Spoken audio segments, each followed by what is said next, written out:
This is just today's version of the same story we've seen throughout history, time and time again. The United States has killed over 100 people in international waters near Venezuela. And I want to be as clear as possible when I say this, because we have to call these what they are. And make no mistake, this isn't just the opinion of some random, handsome guy on the internet. The UN High Commissioner for Human Rights, Volker Turk, said that the recent double tap on the survivors of the first strike of the Venezuelan boat broke international law, and he's spearheading the investigation. Now, what will come of that, we'll see. The fact that the first strike didn't cause a global meltdown shows just how much we've normalized American imperialism. Not to mention the fact that the people in this administration, the Trumps, the Pete Hegseths, the Stephen Millers, legality is like consent to these types. Doesn't really matter. But for our sake, as American citizens, and honestly, just human beings, we have to be able to call this what it is. We have to be able to say out loud that this is illegal and this is immoral. We shouldn't just be killing people because we assume that they have drugs. But wait a second, let's back up for a second. Let's figure out what these terms mean. What is American imperialism? Why does America often exercise power far outside of its borders? By the end of this video, hopefully you'll be able to answer those questions, as well as have your own opinions about imperialism and America's influence on the whole planet.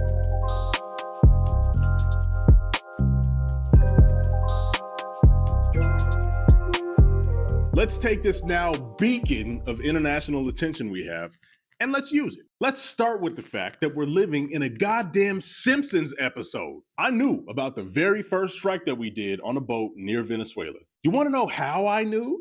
Because this pathetic 80-year-old frat bro posted his war crimes on social media. Man, I swear this Black Mirror ass timeline sucks. Why couldn't I be born in the timeline where the socialists won? But since that very first America moment, there have been over an additional 25 strikes. Fishermen, mothers, fathers, human beings. No due process, no evidence, no questions. Just boom. And what kind of small man psychopath talks about state-sanctioned murder like it's a golf score? So you didn't see any survivors, to be clear, after that first strike? I did not personally see survivors, but I stand, because the thing was on fire. It was exploded in fire or smoke. You can't see anything. You got digital. This is called the fog of war. This is what you in the press don't understand. You sit in your air-conditioned offices or up on Capitol Hill and you nitpick and you plant fake stories in the Washington Post about kill everybody, phrases on anonymous sources not based in anything, not based in any truth at all. And then you want to throw out really irresponsible terms about American heroes. Yeah, I'm not entirely sure, but I think the irresponsible term he's referring to there is war crimes, which isn't at all irresponsible. It's descriptive. That is what you guys did. And honestly, I almost applaud his lack of self-awareness here. This takes talent. This jackass doesn't even realize he's describing himself. He's the one in an air-conditioned office. He's the one in a suit on Capitol Hill calling the shots to kill people. The cognitive dissonance here is Olympic level. These strikes have been so blatant, even our allies got skeeved out. The Netherlands, the UK, Canada have all stopped sharing intelligence with the United States. This happened immediately after that recent double tap on the boat survivors. This was way before the US abducted a sitting president of Venezuela, Nicolas Maduro. Think about that for a second.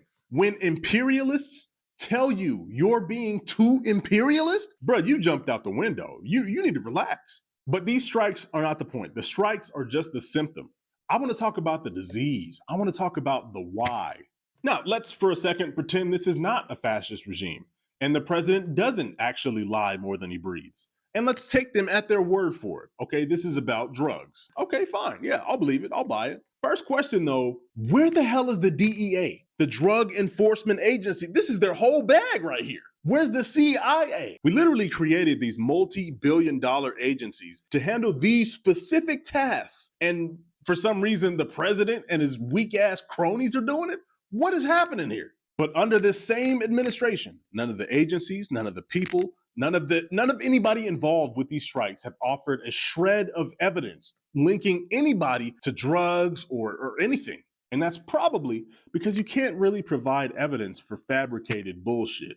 Not to actual judges and journalists and people who have dedicated their lives to understanding these things. You can't lie to them. They know the truth, and they tear those lies to shreds. Statistically speaking, most cocaine comes from Colombia, a U.S. ally, and most fentanyl comes across the Mexico border through American smugglers. But even if we skip all the evidence, even if we skip everything else, let's say the people are drug lords. Let's say they're transferring drugs country to country. Since when does having drugs on a boat justify a drone strike death sentence? What kind of wild, wild west shit is this? Between all of these boat strikes and the bombing that we did concurrently as we, and I cannot stress this enough, kidnapped a sitting president, there have been over 200 people killed senselessly, needlessly, all in the name of the American empire.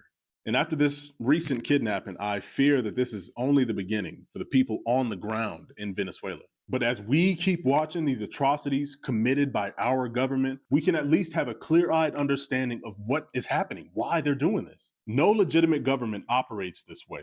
Pirates did, and empires do.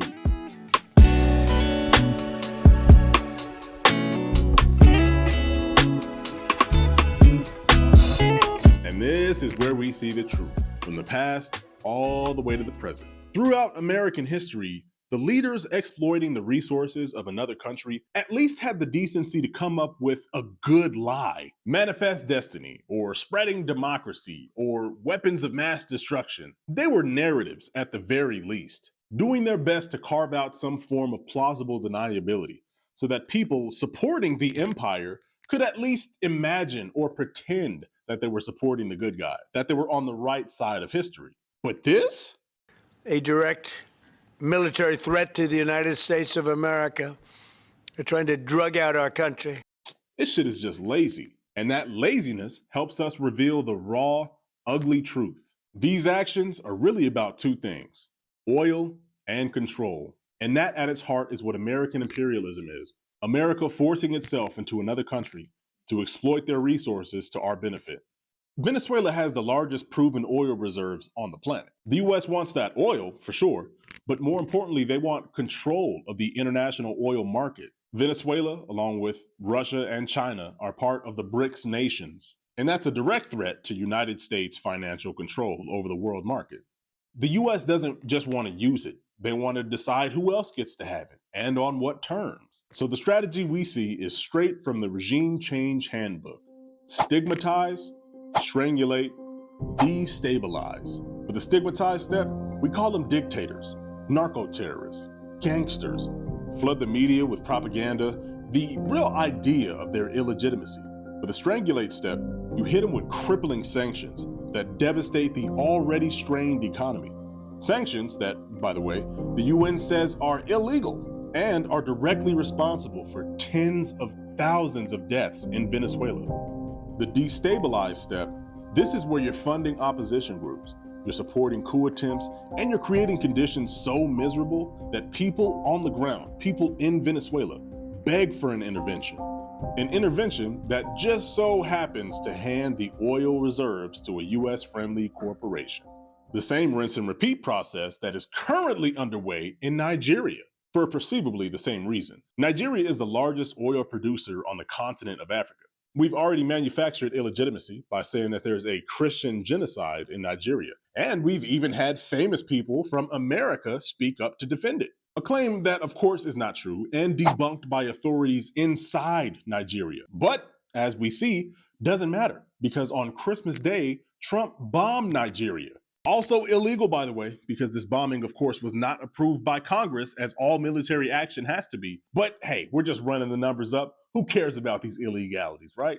It's no coincidence that these countries just so happen to have large oil reserves, crude oil reserves. This administration, very early on, has rolled back regulations, withdrew from the Paris Climate Accord, and implemented tax incentives for fossil fuel companies. All we're doing now is solidifying those future oil exports, being delivered to you by the president who promised to drill, baby, drill. But the important takeaway of all this is that this is American imperialism. Cheaper gas at home because we killed over 200 people and kidnapped the sitting president of Venezuela. The same goes for all of our luxuries here. Think about iPhones. Brutal exploitation in the Congo is the primary reason iPhones are available at the price point they are to American consumers. The through line of imperialism even connects us to Israel, our military foothold in the Middle East. We fund and arm this fortress outpost to enforce the American worldview in the Middle East, test the weapons, and test the surveillance tech that will both inevitably reach a state police department.